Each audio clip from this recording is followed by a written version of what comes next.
Roaches love cozy, dark spots like behind the fridge, under the sink, or anywhere they can snag a quick snack.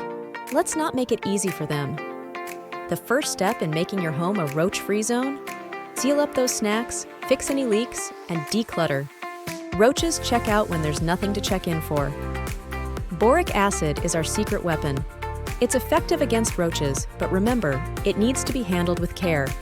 Keep it away from pets and kids, and use gloves when handling. And here's our bait, sugar.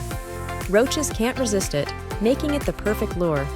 Let's mix equal parts sugar and boric acid. The sugar tempts them, and the boric acid deals with them. Sprinkle your mixture in those roach hot spots, behind the fridge, under the sink, and near the trash can. Just make sure it's out of reach of little hands and paws. Thank you for joining us on this journey to a healthier, pest-free home. We hope you found these tips helpful and empowering. Remember, you've got this. We'd love to hear from you. Drop a comment below with your own tips, questions, or success stories. Your feedback makes us all stronger and smarter.